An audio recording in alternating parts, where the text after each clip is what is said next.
Magandang umaga po sa bawat isa sa inyo. Welcome back to our 365 Bible verses everyone should know. Gusto ko lamang pong batiin yung mga followers ng ating Panginoong Jesucristo na mga taga-Bataan. Now, tuloy po natin yung ating talakayan patungkol po sa Redeemer God, Understanding Biblical Hope. Let me just summarize the Bible muna. Nagsimula tayo sa devotion natin, yung creation. Lumikha ang Diyos ng napakagandang beautiful world. Pero ang mga bansa na nagmula doon kay Adan at Eva ay nagrebelde sa kanya. That's the fall. Pero ang Diyos hindi sinukuan yung tao. Hindi na lang pinuksa lahat at gumawa ng panibago. Kasi yung Diyos nga natin ay manunubos. Tinutubos niya yung mga nations, mga bansa, mga ethnic groups na nagkasala. So mula sa kanila pagkahulog sa kasalanan, nangako ang Diyos ng pagtutubos. Ipapanganak ang Messiah. That's the Old Testament. So, pag nagbabasa po tayo ng Old Testament, mga kapatid, patungkol po ito sa pangako ng Diyos na ipapanganak ang Messiah. Now, sa New Testament naman, ipinanganak na nga ang Messiah at yan ay simula ng pagtutubos. At dito naman po at present, nasa kalagitnaan tayo ng growth of redemption. Yung pagtutubos ng Diyos sa mga bansa. At pang-apat po, Jesus Christ will come back again. Magkakaroon ng resurrection, judgment day, at makokompleto yung proyekto ng Diyos na pagtutubos dito sa buong nilikha. At tayo po ay papasok na sa perfect creation. So, this is the summary of the whole Bible, full of hope po. Punong-puno ng pag-asa yung Biblia. Sapagkat yung Diyos natin, He is the God of redemption. Now, yung tatalakayin po natin ngayong umaga ay beginning of redemption. Sa itong mga nakarang araw, tinuklas natin sa napakaraming talata sa Biblia, sa Old Testament, na darating yung Messiah at siya yung magsisimula ng pagtutubos at meron talagang growth of redemption. Meron talagang kaharian ng Diyos na papasok dito sa mundo at sasakupin ng mga kaharian ng tao.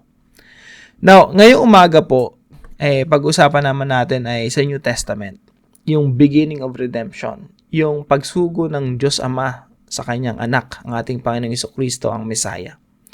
Now, sabi po sa Matthew chapter 1, verse 1, prepare po natin yung ating mga puso't isipan sa pagtanggap ng salita ng Diyos. Now, yung Biblia po natin ay mahahati po yan sa dalawang section, major section, Old Testament and New Testament. Old Testament, mga pangako ng Diyos. New Testament, yung pagtupad ng Diyos sa kanyang mga pangako. Now, isipin niyo pong mabuti, unang talata sa New Testament, ito agad yung bungad, Ito yung pinaka-entry, ito yung ito yung pinaka-introduction, Kung ikaw ay isang Hudyo, tapos meron kang New Testament, ini-introduce sa yung New Testament sa ganitong kaparaanan, maboblown away ka Kasi ang mga Hudyo, inaantay talaga nila yung Messiah.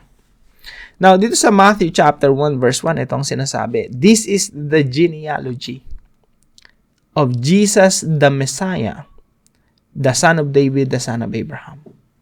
Ito ang aklat ng lahi ni Jesucristo na anak ni David, na anak ni Abraham. So, bakit ganito yung pagkakasulat ni Matthew, Yung introduction niya kay Jesus, genealogy agad. Well, kasi ang audience niya, predominantly mga Hudyo, so, gusto ipakita ni Matthew na ito na yung Messiah na pinakaantay natin, na pinangako ng Diyos na magmumula sa lahi ni Abraham, na magmumula sa lahi ni David. Now, dalawang covenant po yan, major covenant sa Bible. Abrahamic covenant and Davidic covenant. Sabi ng Diyos kay Abraham, Abraham, mula sa iyong lahi ipapanganak ang Messiah, at sa pamamagitan ng Messiah mapapagpala ang lahat ng mga bansa. Yung Davidic covenant naman, yun naman yung pangako ng Diyos kay David, na David, mula sa iyong lahi, ipapanganak ang Messiah, at yung Messiah na yan, ang maghahari sa lahat ng mga bansa, at ang mga bansa ay susunod sa kanya at maglilingkod sa kanya. That's the Davidic covenant. So, yung Messiah, dumating na. Sinasabi dito ni Matthew, sa New Testament. Siya yung anak ni David, na anak ni Abraham. So, ito po yung una nating teaching ngayong umaga. God keeps His promises. Ang Diyos po, pag may sinabi, gagawin niya. Pag may pinangako, tutuparin niya. God keeps His promises. Kahit gaano pa katagal yan, kahit gaano pa kasalimuot ang pagdaanan yan, laging ang Diyos ay tumutupad sa kanyang mga pangako. Yan mga kapatid, pag nagbabasa tayo ng Bible, isa sa inuunawa natin dito yung mga prinsipyo ng Diyos na masasabi natin na pangako ng Diyos na pwede nating apply sa ating mga buhay. At pag meron tayong nakikita mga pangako ng Diyos sa Biblia, lalo-lalo na nakatuon sa character ng Diyos, pwede po natin panghawakan yun at isabuhay natin. At tandaan natin, God keeps His promises. Ang Diyos po tumutupad sa kanyang mga sinabi, sa kanyang mga ipinangako. Pangalawa pong katuruan natin, Jesus is the promised son of Abraham and son of David. So dito po sa chart natin, no? Dito sa promise of redemption, panahon ni Abraham pinangako si Jesus Christ na darating. Tapos 100 years or maybe 1,000 years, si David naman pinangakuan ng Diyos, David, mula sa iyong lahi papanganak ang Messiah at siya maghahari sa lahat ng mga bansa. Kung isipin niyo mabuti, napakahaba, napakatagal bago dumating yung pangako, bago ipanganak yung Messiah. Pero pag dumating yung Messiah na yan yung simbolo na ang Diyos, yung pangako ng Diyos, gagawin niya. So, tandaan po natin, no? Sabi po rito sa mga talatang ito, Galatians chapter 4 verse 4, "But when the set time had fully come, God sent His Son, born of a woman, born under the law." Subalit nang dumating ang ganap na kapanahunan. So, meron pong ganap na kapanahunan ng Diyos. Merong timing ang Diyos. Yung son of David, son of Abraham na matagal na hinaantay ng mga tao, libo-libong taon. Hindi pa rin, just imagine that, no? Time ni Abraham, wala pang bayan ng Israel noon. Sobrang layo ng pagitan bago dumating yung pinangakong Messiah. Thousands of years. Pero sa Diyos po, meron siyang kapanahunan. Meron siyang perfect timing. Meron siyang set time. Ganap na kapanahunan, natutuparin niya yung kanyang mga pinangako. So una po, God keeps His promises. Pangalawa, yung Diyos natin, merong ganap na kapanahunan. Yung son of David, son of Abraham, darating at darating yan. It's just a matter of time. Hindi po pwedeng mabigo ang pinangako ng Diyos. Now, pangatlo po, the birth of Jesus is the dawn of the world's redemption. Yung kapanganakan ng Panginoong Hesukristo bilang son of David, son of Abraham, bilang yung katauhan ng Panginoong Hesukristo sa pamamagitan niya mapapagpala lahat ng mga bansa, and He will rule the nations.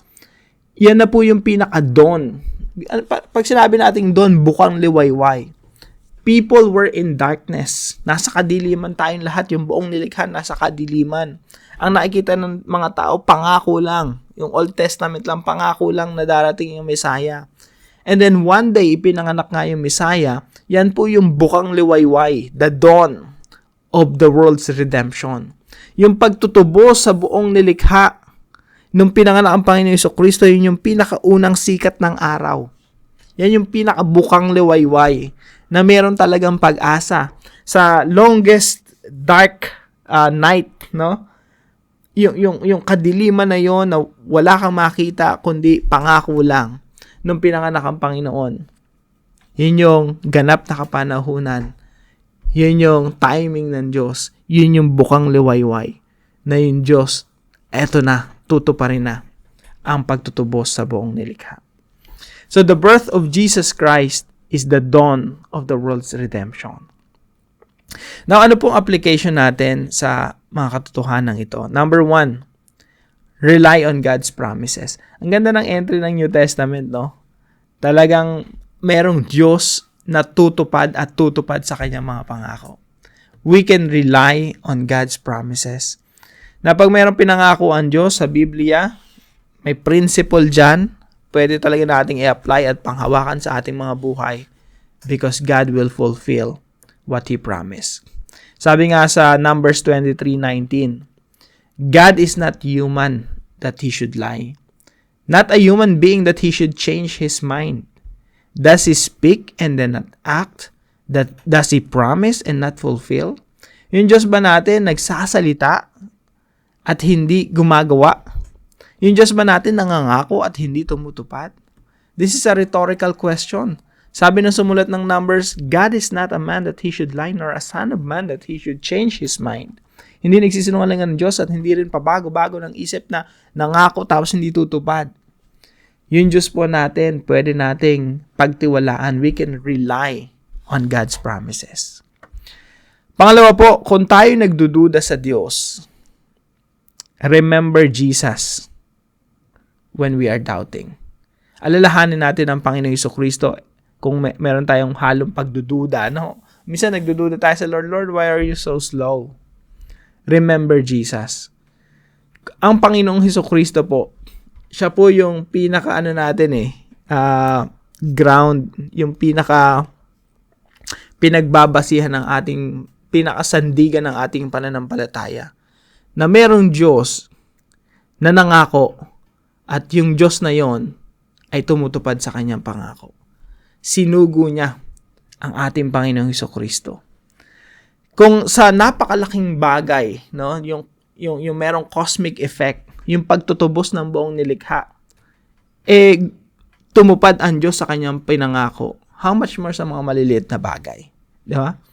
So when you are doubting, you remember Jesus. Lord, in the past, you sent your Son, the Lord Jesus Christ. Katunayan na kayo ang Diyos na tumutupad sa inyong mga pangako. And number 3 po, remain faithful and see things in God's way. Manatili po tayong tapat at tingnan natin ang mga bagay-bagay sa pananaw ng Diyos. Sabi po dito sa 2 Peter chapter 3 verse 9, The Lord is not slow in keeping His promise. Hindi mabagal ang Panginoon tungkol sa kanyang pangako. Walang problema sa Diyos eh. Minsan kasi natatagalan tayo sa Diyos. Sa konteksto nito, merong coming of Jesus, especially in judgment, no? Sabi ng iba, ang tagal naman dumating ng Panginoon mo. Ano ba yan? Ilang taon na hindi pa dumadating. Wala pa yung coming in judgment ng Panginoon nyo. Pero sabi ni Pedro, hindi mabagal ang Panginoon tungkol sa kanyang pangako. Kundi matyaga siya sa inyo na hindi niya ibig na sino man ay mapahamak, kundi ang lahat ay dumating sa pagsisisi. So, sinasabi ni Pedro, wala problema sa Diyos eh. Hindi mabagal yung Diyos eh. Ang problema, tayong mabagal magsisi. Sa atin yung problema eh. Madalas gano'n, no?